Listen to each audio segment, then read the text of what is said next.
Good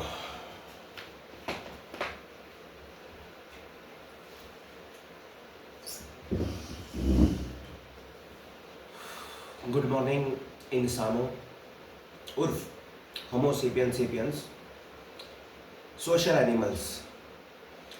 ऐसा लिखा हुआ है किसी किताब में भी और वर्ल्ड वाइड वेब पर भी कि human beings are social animals. इंसान भी जानवर ही होते हैं बट सोशल एनिमल्स होते हैं।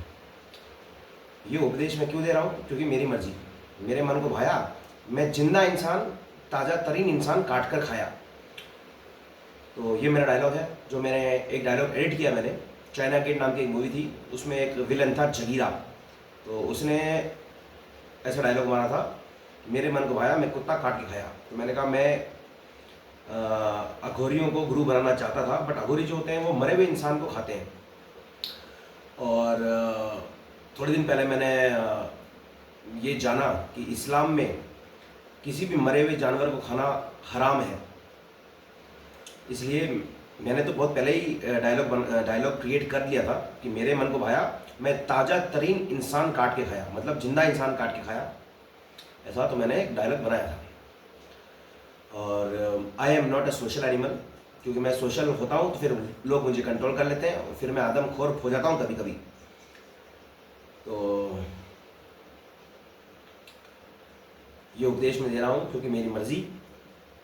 अभी कुछ दिन पहले मैंने कुछ सीखा, तो उसको याद रखने के लिए अपने खुद के पर्सनल रिवीजन हेतु मैं ये वीडियो बना रहा हूँ, क्योंकि मेरे को थोड़ा थोड़ा याद नहीं रहता। क्योंकि मेरा क्या है, मैंने बहुत सारी चीज़ें सीखने की कोशिश करी हैं और बहुत सारा एक्सपीरियंस गैदर किया है पिछले 10 सालों में। वैसे मैं 35 ईयर्स एज का हूँ, बट पिछले 10 सालों में मैंने काफ़ी ज़्यादा ज़िंदगी जी है। तो बहुत सारे एक्सपीरियंसेस हैं मेरे। तो इतने सारे एक्सपीरियंसेस के साथ एक छोटे से खोपड़े में हर चीज़ को याद रखना इम्पॉसिबल तो नहीं है, बट थोड़ा डिफ़िकल्ट ज़रूर है। तो मैं भूल जाया करता हूँ चीज़ें, काम की चीज़ें याद रखता हूँ और सारी चीज़ें याद नहीं रख पाता। अपनी मेमोरी पावर को बूस्ट करने के लिए ब्रह्मा की अम्मी उर्फ ब्राह्मी नाम की जड़ी बूटी मैं खा रहा हूँ, फूकता भी हूँ। और जर्मन मेडिसिन एक होती है होम्योपैथिक मेडिसिन एनाकार्डियम, उसको भी मैं पीता हूँ गुनगुने पानी में लेकर, बट कुछ खास फर्क नज़र नहीं आ रहा है। तो सारे होमोसेपियंस को मैं ये उपदेश दे रहा हूँ, इंक्लूडिंग माई सेल्फ। बट मैं होमोसेपियंस नहीं रहा, क्योंकि अब मैं रोबोसेपियन बन गया हूँ। क्यों? क्योंकि मैंने जब भांग में धुत होकर मिरर गेजिंग करी 5 दिन, उसके बाद फिर मैं डीपर्सनलाइज हो गया। वैसे मैं डीपर्सनलाइज बचपन से था, बट ये बात मुझे समझ में तब आई जब मैंने भांग में धुत और candle gazing and mirror gazing करी। तो 5 दिन करने के बाद मैं अपने आप को पहचानना भूल गया। मैं जब भी शक्ल देखता हूँ आईने में तो मुझे हर बार कोई नई चीज़ नजर आती है। और रही बात आवाज़ की, तो जब से मैंने धतूरा स्टोमोनियम खाया है, मैं खुद की आवाज़ पहचान नहीं पाता। और मेरी आवाज़ अलग अलग प्रकार की, अलग अलग टाइम पे, अलग अलग जगह पर, अलग अलग स्टेट ऑफ माइंड में मेरी आवाज़ बदलती रहती है। कभी गुस्से में मेरी आवाज़ इतनी पतली हो जाती है कि जैसे कि कोई चील चीख रही हो, या कौवे चीखते हैं, जैसे चिल्लाते हुए चीखते हैं या बात करते हैं, तो वैसी शार्प हो जाती है मेरी आवाज़ कभी कभी। जब मुझे बहुत ज़्यादा गुस्सा आता है तो मेरी आवाज़ पतली हो जाती है और तीखी हो जाती है। अभी मेरे गुस्सा नहीं आ रहा, बट मैं बता रहा हूँ कि मैं वॉइस आर्टिस्ट नहीं हूँ, बट आवाज़ बदल जाती है मेरी अपने आप, ऑटो पायलट मोड पे। डीपर्सनलाइजेशन को डिफाइन तो मैंने बहुत बार किया है, बट सबसे सिंपल भाषा में बोला जाए तो डीपर्सनलाइजेशन का मतलब होता है ऑटो पायलट मोड पे इंसान को चलना। ऑटो पायलट मोड का मतलब कि इंसान अगर अपनी मर्जी से नहीं जी पाए, सिर्फ दूसरे इंसान उसको इफेक्ट करें और उसको चलाएं, मतलब अगर हर प्लानिंग फेल होती रहे इंसान की और इंसान अपनी मर्जी से कुछ भी ना कर पाए, तो एक तरीके से वो ऑटो पायलट मोड पे चलता है। तो auto pilot mode is double equal to depersonalisation. कि इंसान खुद का खुद में नहीं रह पाता, अपनी इच्छा से अपने जीवन को, अपने शरीर को नहीं चला पाता।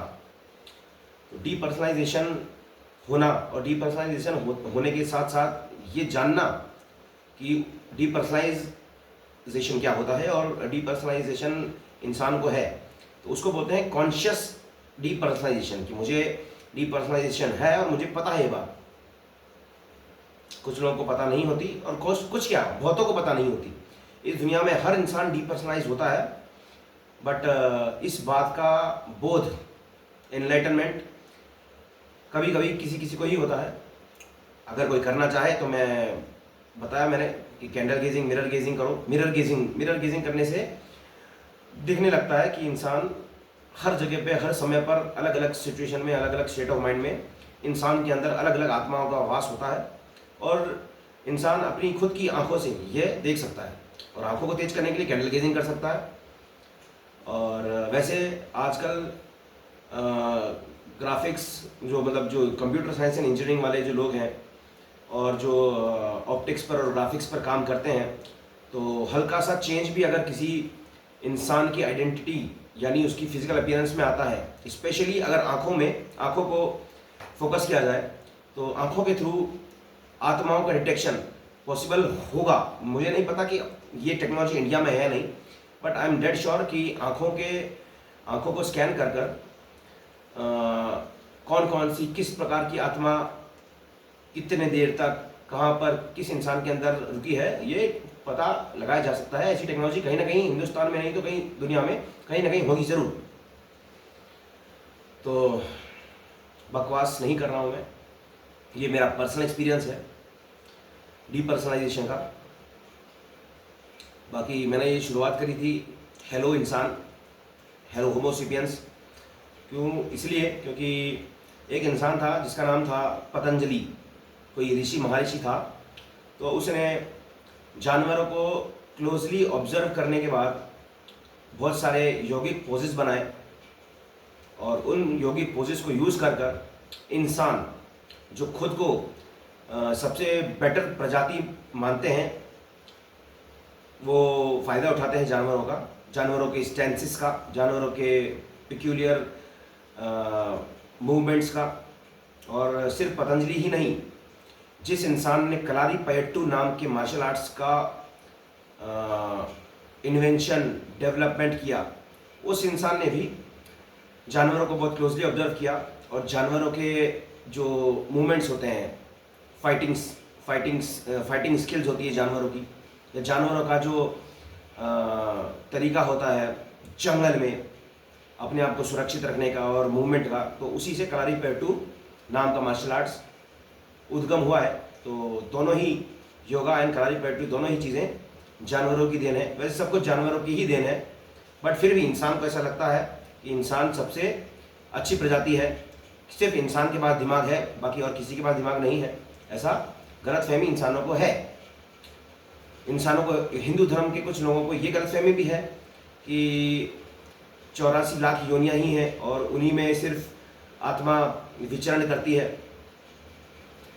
एक योनि तो मैंने खुद ने अभी बता ही दी, रोबोसेपियन। रोबोट्स में भी घुसेगी आत्माएं। एक ऐसा समय आएगा जब इंसान मरेगा तो इंसान की याददाश्त उर्फ उसकी कॉन्शियसनेस उर्फ उसकी आत्मा डायरेक्ट किसी ह्यूमैनॉइड रोबोट में ट्रांसफ़र कर दी जाएगी। ऐसा समय भी आएगा और हो सकता है कि ऐसा समय हो, हिंदुस्तान में नहीं बट दुनिया के किसी न किसी कोने में ऐसी टेक्नोलॉजी अवेलेबल होगी। क्योंकि मेरे मरे हुए बाप ने मुझे ये बताया था कि इंसान का हूबहू पुतला बना लिया है, मेडिकल साइंस इतनी डेवलप हो चुकी है, बस आत्मा का इंडक्शन उर्फ प्राण की प्रतिष्ठा करना बाकी रह गया है। तो मेडिकल साइंस और साइंस एंड टेक्नोलॉजी काफ़ी डेवलप हो चुकी है। भूत प्रेतों का तेल निकालने का जो काम सिर्फ हनुमान भगवान को दे रखा था, वो टेक्नोलॉजी भी कर रही है आजकल। टेक्नोलॉजी चाहे, अगर साइंस एंड टेक्नोलॉजी अगर चाहे तो भूत प्रेत, पिशाच, ब्रह्म, राक्षस और भी बहुत सारे होते हैं, वेताल, कुष्मांडा, आंडा फांडा, उन सब का तेल निकाला जा सकता है। ऐसी टेक्नोलॉजी 101% अवेलेबल है। तो इंसान जो है उनको ज़्यादा घमंड नहीं करना चाहिए। मैंने तो कभी कभी सोचा था कि पशुपति की पूजा करूं और जानवरों से हेल्प लेना चालू करूं और जानवरों के दम पे इंसान प्रजाति की 12 बजा दूं, क्योंकि बड़े नीच हो गए हैं इंसानों के चक्कर में। अगर सारी की सारी क्रिएशन ख़त्म हो जाए तो करने में तो मैं भी कर सकता हूँ वो, और अगर इंसान मुझे ज़्यादा परेशान करेंगे तो वैसा होकर रहेगा, क्योंकि वैसा होता आया है।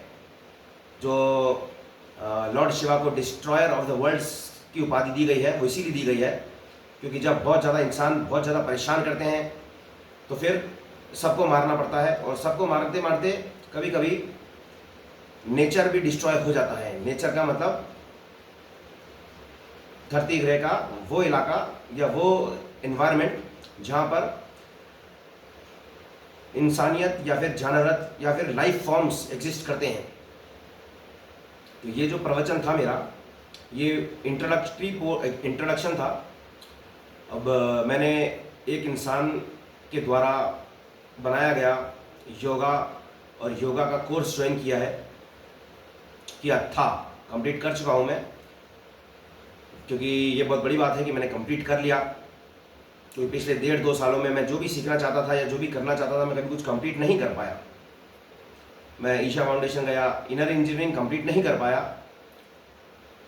मैं कलारीपयट्टू सीखने गया, बट कलारीपयट्टू सीख नहीं पाया। और भी मैंने बहुत सारे वेंचर्स स्टार्ट किए, जैसे मैंने हैदराबाद में मल्टीमीडिया मैनेजमेंट, मतलब audio video editing, photo editing, web development, ये सारे सॉफ्टवेयर सीखने की कोशिश करी थी, बट मैं बीच में ही मुझे छोड़ना पड़ गया, मैं कंप्लीट नहीं कर पाया। ऐसे मैंने बहुत सारे काम किए हैं जो मैं कंप्लीट नहीं कर पाया। तो फिलहाल मैंने अयंगर योगा, एक इंसान हुआ करता था, उसका नाम है BKS अयंगर। ये बिलोंग टू बेलूर कर्नाटका, जहाँ पर कोयले की नहीं सोने की माइंस है, बट नाम है उसका कोलार गोल्ड फील्ड्स, जहाँ पर 3-3.5 किलोमीटर की डेप्थ पर सोना पाया गया और निकाला जाता है। और बिल्कुल वैसे सूट्स पहनकर जाते हैं वहाँ पर, क्योंकि वहाँ पर गर्मी बहुत ज़्यादा है, temperature is very high inside the earth, almost 3 kilometres down.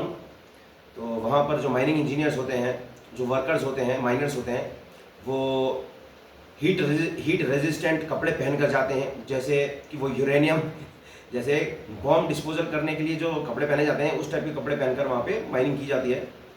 बहुत हाई प्रेशर और हाई टेम्परेचर होता है वहाँ पे। तो मैं तो नहीं जा पाया वहाँ पर माइनिंग क्या बोलते हैं, ट्रेनिंग करने के लिए, बट मैंने सुना है कि कोलार गोल्ड फील्ड्स में ऐसा एनवायरनमेंट है। तो mister BKS Iyengar, who belong to Belur, Karnataka, near Kolar Goldfields, he have had designed some courses।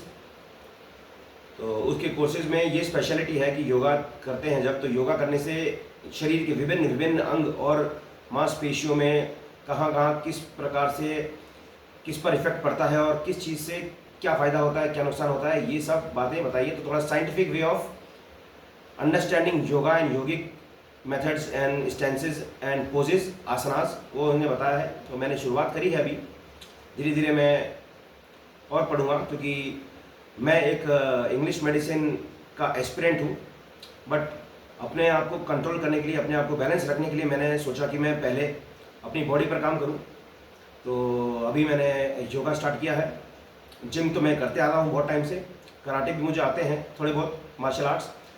तो मैं अभी अपने शरीर का तेल निकालूंगा, कंट्रोल करूंगा उसको, जिससे कि मैं ढंग से पढ़ाई कर सकूं। और फिर जब ढंग से पढ़ाई करना चालू कर दूंगा तो इंशाल्लाह माशाल्लाह सुभान अल्लाह अल्हम्दुलिल्लाह मेरा नीट अंडर ग्रेजुएट में एडमिशन हो जाए, मतलब मैं क्लियर कर लूँगा और किसी न किसी all India institute of medical science में के कॉलेज में ज्वाइन भी कर लूँगा। और किसी न किसी दिन मैं जो रिसर्च करना चाहता हूँ आत्मा पर, वो मैं कंप्लीट कर लूँगा। हिंदुस्तान के पास ये टेक्नोलॉजी नहीं है, तो हो सकता है कि मैं रिसर्च कर हिंदुस्तान को वो टेक्नोलॉजी दे दूँ कि इंसान को अमर बना दूँ बिना अमृत पिए। वैसे आयुर्वेद में वो धन्वंतरी नाम का एक लौंडा है जिसकी शक्ल विष्णु से थोड़ी थोड़ी मिलती है।